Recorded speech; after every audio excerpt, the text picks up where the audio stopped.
All right. So let me share my screen.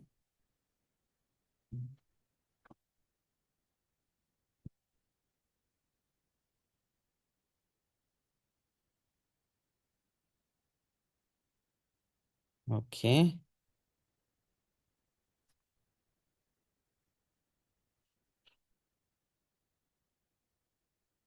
All right. So let's get to our Canvas webpage.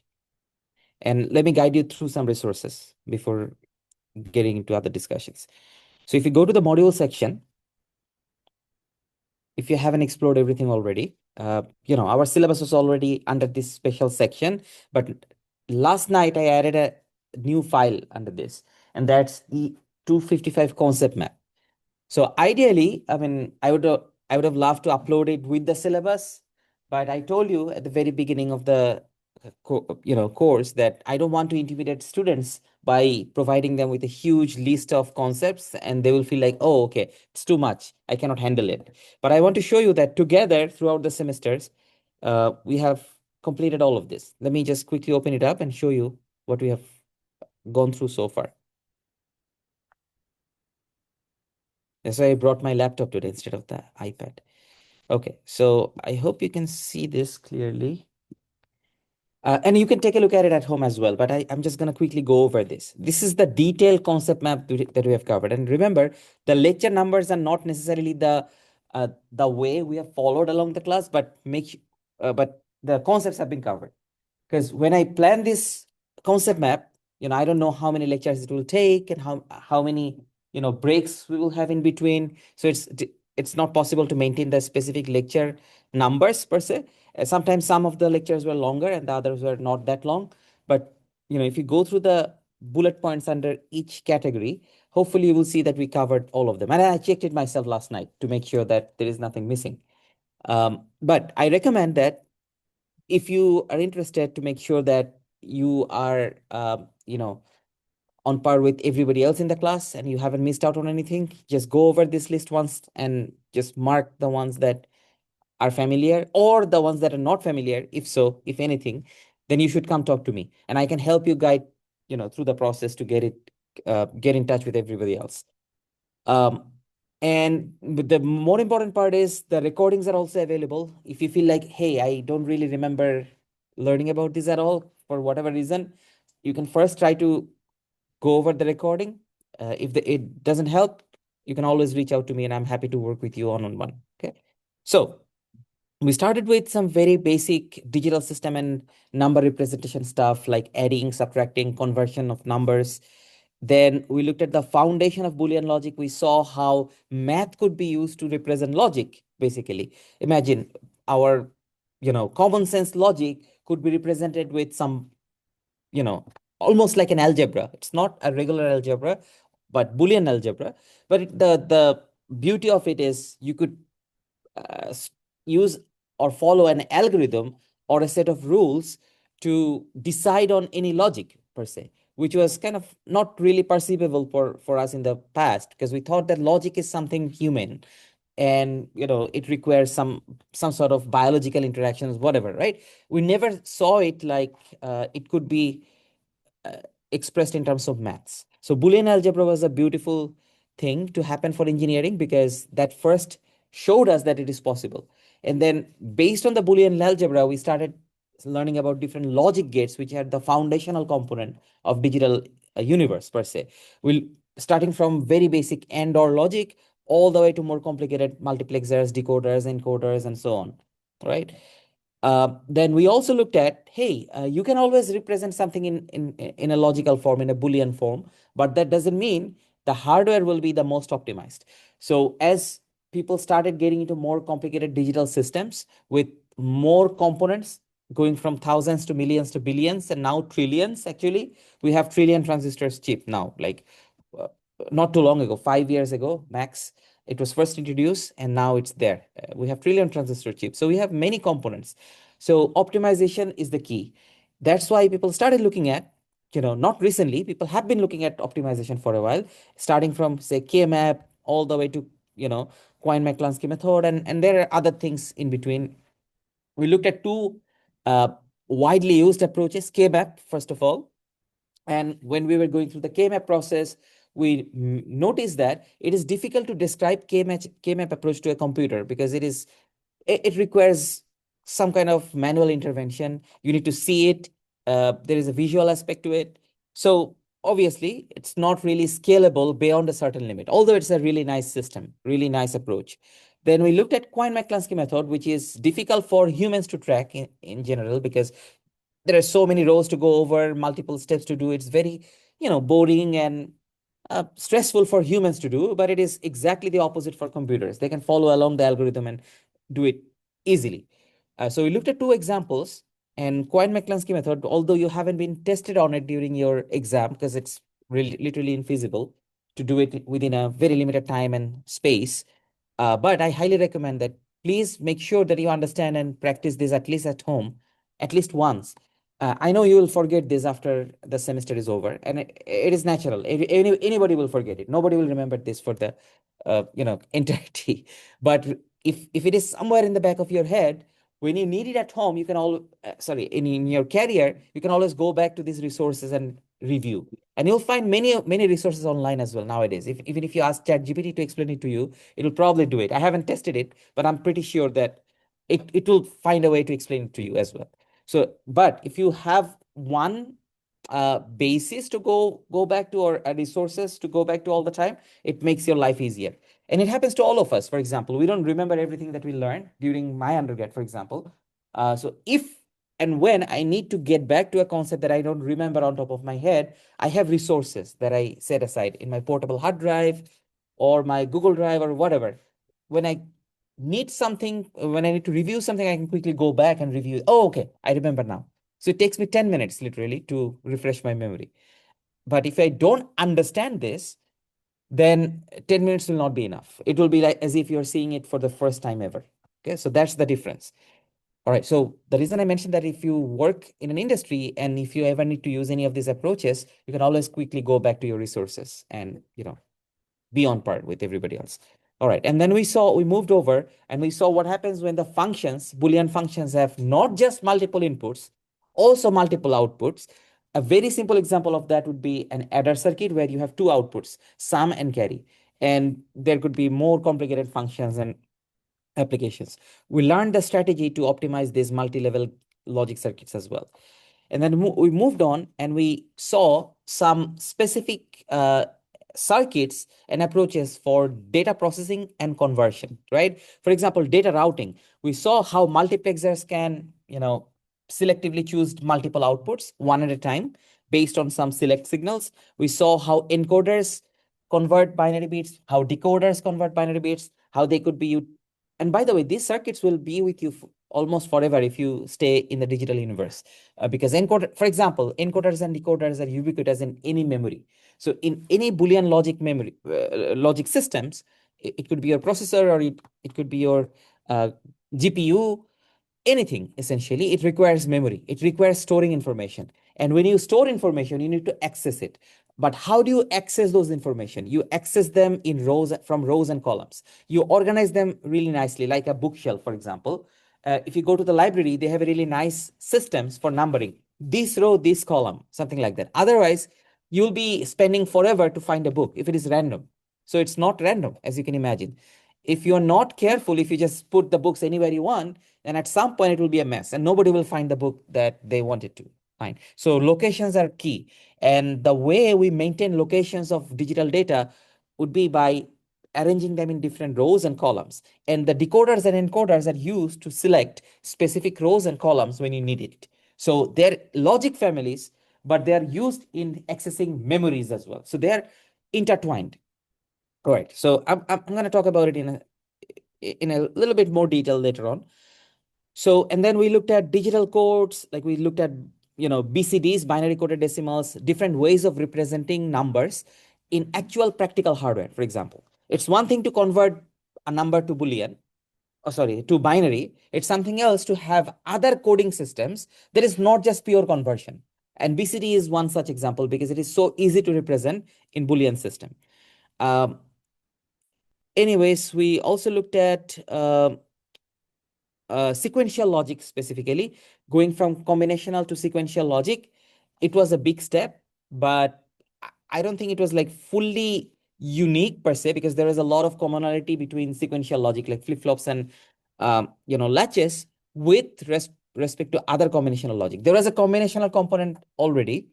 Remember, when you designed a latch, you used NOR gates or used NAND gates. So the combinational logic is also already there. The uniqueness of these circuits were that there was a feedback. Always there was a feedback involved.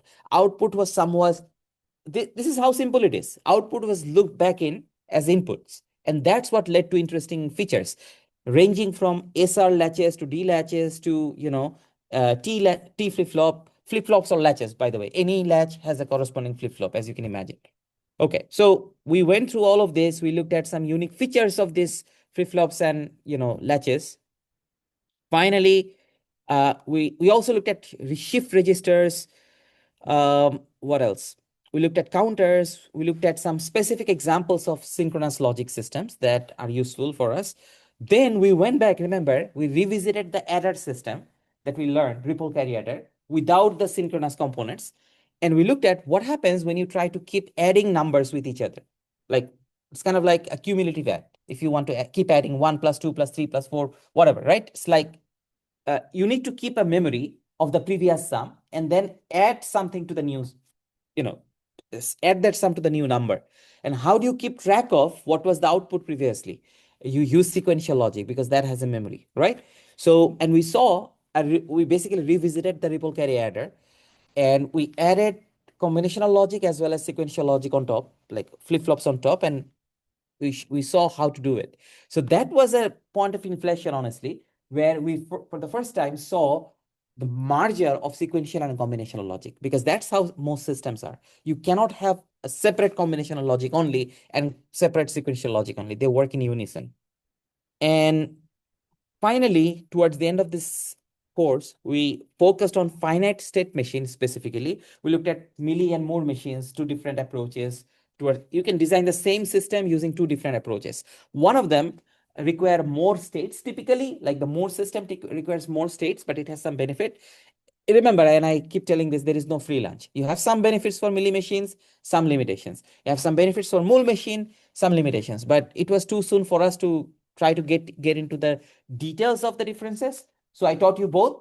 I hope you can make both systems work for now. And when you get to a higher level architecture level design, you can decide which one to use accordingly. In some systems, you have Mealy machine that is beneficial, some the other. So there is no clear winner there. Otherwise, we would have learned about just one of them. Okay, so that was pretty much it. And I'm not going through the nitty-gritty details of all of it. More importantly, after you go over this concept map, if you want to, I recommend, let me go back to this one. By the way, all the lecture slides are available here. I double checked last night to make sure nothing is missing. All the lecture recordings that are available are also already uploaded here. You can, review them. I already posted an announcement about the final exam syllabus. Have you noticed that? Okay. So you see that it's not like cumulative from the very beginning, as I told you. I deliberately chose a smaller subset, to help you prepare well and stay focused. I've already tested you in your midterm and quizzes and homework with the other lectures. So I assume that you'll hopefully remember them. I don't need to retest you. And it's not honestly about testing. It's challenging yourself to see whether you really understood. But I understand there is a practicality involved. If you get a bad grade, it's not going to help you. So to make sure that you don't unnecessarily get overstressed, the syllabus has been reduced to whatever is new, what was not covered in the midterm. So please make sure to prepare well, and you already have exposure to how the questions are, how the strategy is overall. So in person, the detailed schedule and location are all also posted in the same announcement in case you missed it. It's open book like before, not open chat GPT or open computer, right? This is an exception. My other courses are even open laptop and open chat GPT, for example, because I can make questions, especially on the higher level courses, that even chat GPT will give you some random answer that will be wrong. Okay. So it's possible for me to do. But for us, such a foundational preliminary course, it is not possible for me to come up with a question that ChatGPT cannot handle, right? And I'm sure within a couple of years, ChatGPT will be able to handle those other questions as well. So, and I keep mentioning ChatGPT, but there are other LLMs out there. So whatever. My point is, honestly, I mean, just a quick philosophy here. You are living through the era of AI, basically. You will have to deal with it, not us. We have already, covered through our educational career and a good chunk of our actual career without AI. And now we are getting exposed to AI. We could use it, we could just live with it or whatever, right? But for you, AI is basically your competitor, honestly. So you are probably not going to compete with AI directly. You're going to compete with someone who uses AI, right? So your strategy should be a little bit different than us. I'm not trying to hinder your, uh, you know, usage of AI in any way because it is here to stay. I mean, just imagine 50 years ago or 30 years ago, cell phones were not there.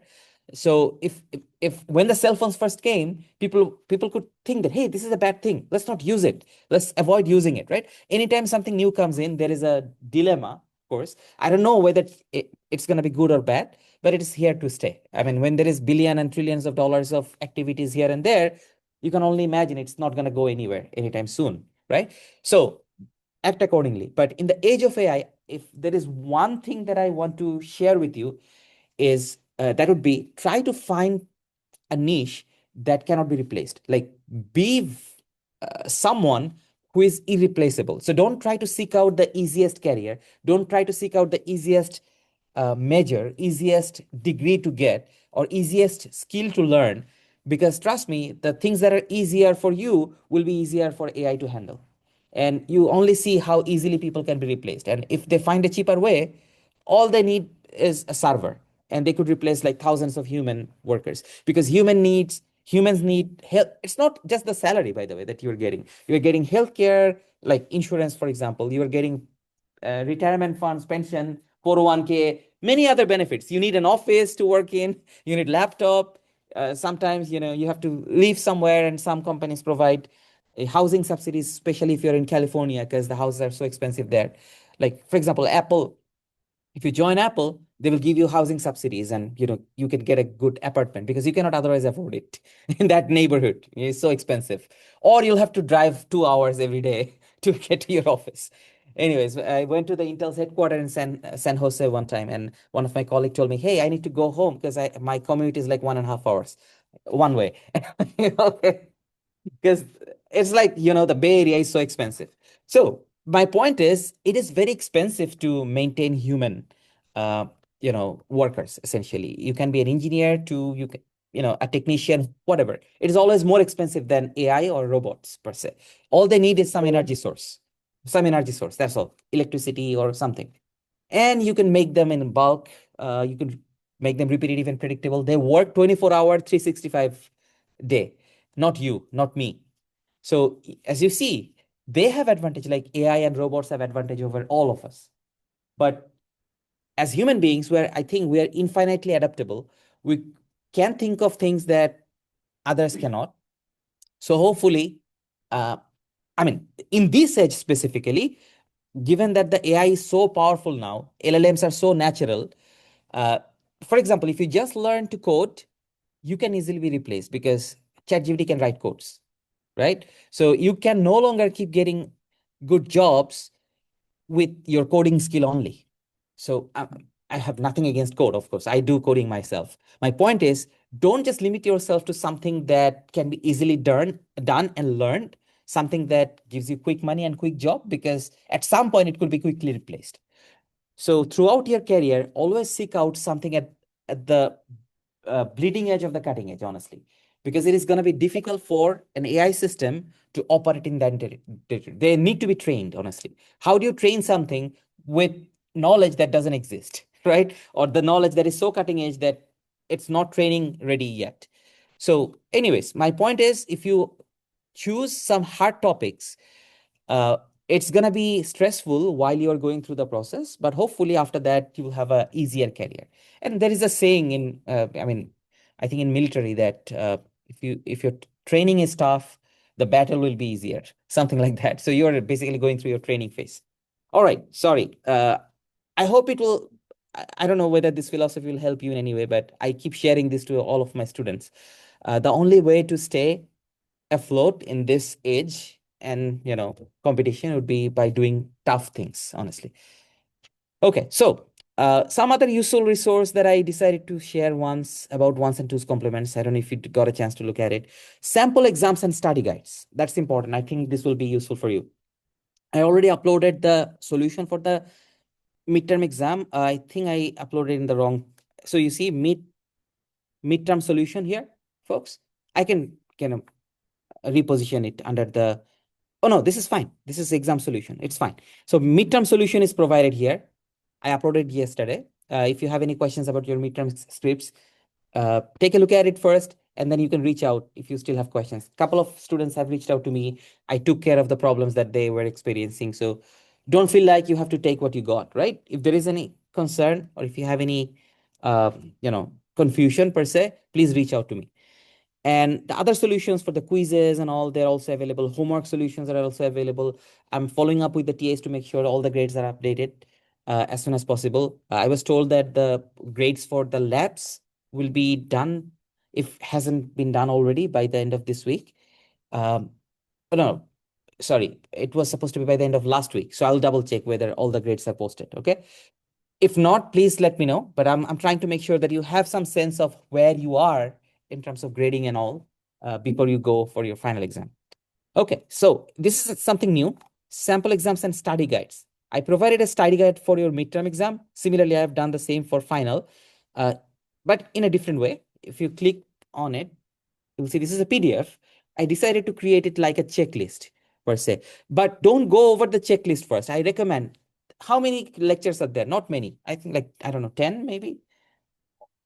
I haven't counted, but uh, maybe 10, even maybe less. If you go over the lectures first, and if necessary, the recording, if you need to, if you don't remember the lectures per se, but if you have taken notes, if you remember, you don't need to listen to the recordings anymore. All right.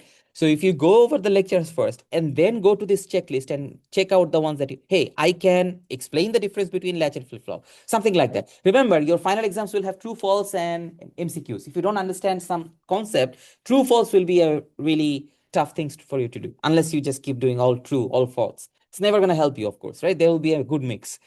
Uh, anyways, one other thing is, oh yeah, all the other topics have checklist under them. So just make sure that you understand everything. If there is something that you don't feel like then you either go back to that lecture and revisit and make sure that you understand, or you can reach out to me and I can help you.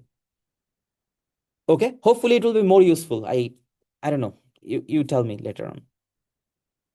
Okay, so that's it's kind of like a study guide. I provided a study guide for midterm as well, but that was not in form of a checklist. Okay, now I think that's pretty much it. And one other important point about your final project. Okay, let's go to the, sorry, assignments. Have you noticed that I uploaded a new set of hints for your final project? Okay, because many of you were asking for help and it's reasonable. And I wanted you to just get exposed to uh, how things are essentially. I honestly, I kind of imagine that it will be a little bit difficult for most of you at such an early age to go from A to Z just by yourself. So I was always planning to provide some hints, but at a later stage. I wanted you to get exposed and get confused, because that's how you learn new things. You have to get confused to see what you don't know, all right? Or to realize that, hey, I don't really have a grasp on it yet. So where is it? Let's see. Course project. There you go. So if you go to the course project, if you haven't checked it out already, I've provided some hints. Follow the PDF, and there are some additional files in the zip folder. Use it, but you still have to do some coding, but some snippets has been guided, honestly. If you still have questions or need some help, don't hesitate to reach out. But to make sure that we have a good distribution of workload and I don't get overwhelmed with like hundreds of emails. Just imagine 90 students, if everybody sends you an email about just homework one, about 90 emails and then 90 emails. That's why you see sometimes I'm kind of late to respond, because I haven't finished going through all the and this is not the only thing I do. There are many other things that goes on in parallel. So I'm sorry for any kind of delays. Typically, it takes me about a day or two at least to go through all these emails about a homework or a project. So that's why I decided to make sure that there is a dedicated point of contact for the project. That is one of the TAs. I mentioned his email in the announcement as well. So feel free to reach out to him, but please give it a shot first. I hope like you'll find more confidence if you do it yourself from scratch, because that's how you learn, by doing things yourself. Okay, so that's pretty much it. That's the only thing left. Your project is the only thing that is left. Oh, finally, forgot to mention homeworks for bonus points, right? I told you that I am providing up to 10, 2, 5, 2. So 10 point. Oh, I meant to make it 3. I'm sorry. Okay, I'll update it. So the my bad. Okay, let me update it right now before I forget. Points 3. Done. There you go. So total 3. Total 10 points. But I told you this is not just 10 points, it's 10% of the overall grade. It's a lot of points to help you get some peace of mind, in a sense that, hey, let's focus on the learning. Let's not run after the raw numbers just for the sake of getting numbers, because you see, this is a very different age that you're living in. I'd like you to succeed in life, and I want to see you like 10 years down the line, hopefully, and see you successful somewhere, right? Maybe bump into a coffee shop and say, hey, I'm doing so and so. And it feels awesome, honestly. And I travel a lot as part of my job. I go to conferences in many places. And thankfully, I meet many of my students, and they tell me their success story. I'm not saying everybody will be equally successful. We cannot guarantee that. But if you try, I'm sure you'll go to places. My point is, the reason I'm giving you this is, take some peace of mind. It's not gonna give you free A's for everybody, as you can see. But if you have somehow messed up something in the past, like homework that you submitted late or made some mistakes in midterm, okay, you have some backup. Do well moving forward. Try to put your 100% moving forward. All right, that's the only reason. Okay, so one of them is like super easy. I think the last one, you just have to watch a video, like 30 minutes, I think. If you want, you could just watch it, fast forward, whatever, I don't care, and answer this philosophical question. Okay, that's it. And just 150 words. You can have even 2 sentences. It doesn't matter. So it's not going to take you much time, honestly. Max an hour, 30 minutes to watch it if you watch it at 1x, and then 5 to 10 minutes to type out the response. That's it. So I'm not trying to waste your time in any way. So you're getting 2% for doing so. Okay. Anyways, read it at home and try to respond. Okay. Homework number 3. It also gives some bonus point, but there is one problem that you have to solve, like literally one page. So it's almost like getting free grades, but you are getting some practice. It will help you with your final exam as well. Okay. So hopefully you can practice something. And I told you that this notation is basically the same thing that you have seen in the class. Instead of showing the output separately, we are merging them together under one column.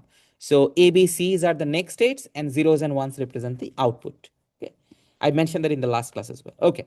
Finally, homework 4, it has more points, 5 points or 5%. So it's a little bit longer. Naturally, you get exposed to some more activities here. But trust me, if you go over this, it will help you prepare for your exam, final exam per se, or brush up some concepts that you might require for your final exam moving forward. So it's not much, I think. To me, it's not much. 3 questions, and most of these have been covered all of these have been covered in the class, and almost repetitive. So just have some more practice. That's all. I don't know. In my mind, shouldn't take more than an hour and a half or 2 hours, but it's okay. So my point is, even if you don't need it, it doesn't hurt, because you don't know how your final exam's going to be like. I hope it's going to be good for everybody. I don't expect any surprises, honestly. However, you never know. Life happens to everybody, right? So make sure that you have some backups. And for the last one, homework 5, I've deliberately gave you up to December 9th, like that day of the final exam. But don't wait until that. Like, it's gonna take you maximum an hour, right? So just get it done if you can. Okay, so that's about it. Work on the course project. If you want, you can go through the bonus points, but if you don't need it, it's okay. You don't have to. It's optional. Everything is optional. Mention that. Okay. However, don't forget that there is a non-optional homework. Do you remember that? homework 2, right? It's not optional because it's part of the syllabus grade distribution. So that is not optional. So make sure that you submit it on time. If you need to use any extension, use it accordingly. All right. That's pretty much what I had to cover from my side to make sure that we are all on the same page. You haven't missed anything important, because I get these emails many a times that, hey, have you uploaded have you uploaded the solution for so and so? Yes, it's there. Maybe because there are so many sections you missed it. So I just wanted to go over this in person in class. Okay, I'll stop here and I'll see if you have any questions about anything at all. Yes. So technically there is one class of December 1st, but we don't have anything else to cover. So you don't have to show up if you don't need to. I will be here, but maybe we could just make it fully virtual. I'll just keep a Zoom window open so that I don't have to come to the class with 2 students. So. But if you need me, I'm more than happy to. I'm here. So just let me know. Just shoot me an email that, hey, we really want to discuss something. Okay. Right. But yes. Said that the final is only on stuff that's happened in terms of. Yeah, not just after. So I post, that's another important thing. So go to the announcement. I posted a couple of very important announcements here. Final exam details. You see that? Final exam details. You may have missed it because I posted it, I don't know, 2 a.m. at night. That's how my life is actually. It's probably going to be like this for a while. But it is what it is. My office hour starts at 8, not a.m., p.m. after my daughter sleeps.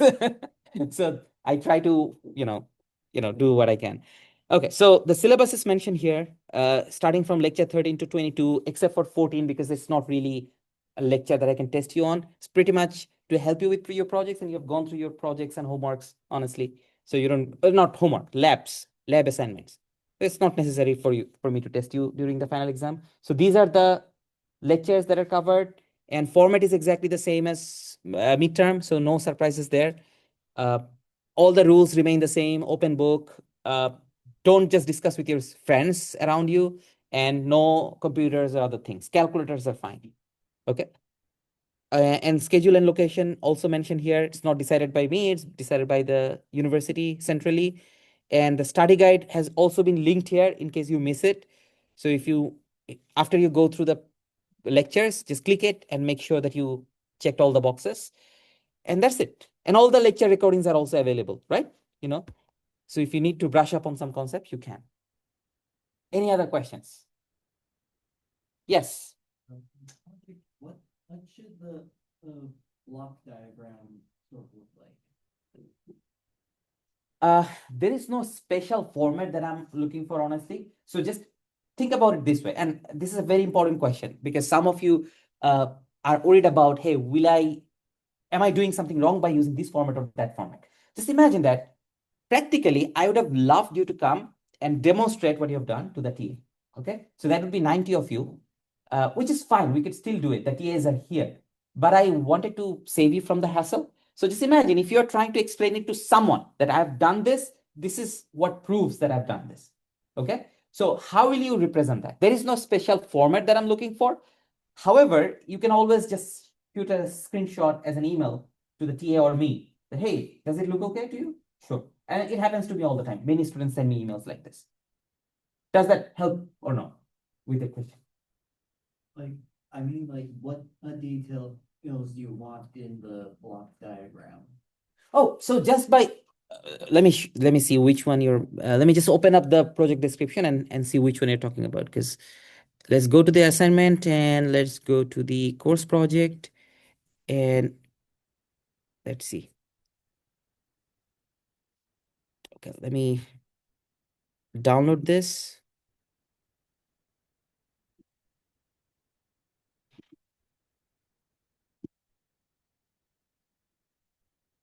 Give me a second.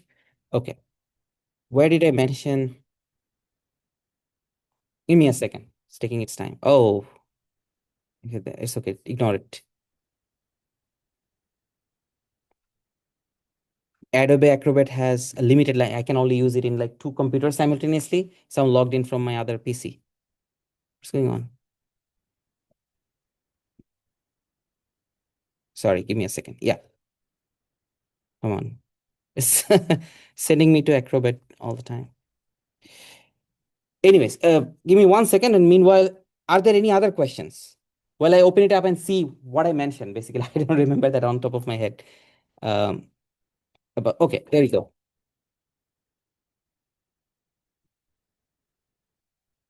Let's see. What did I mention?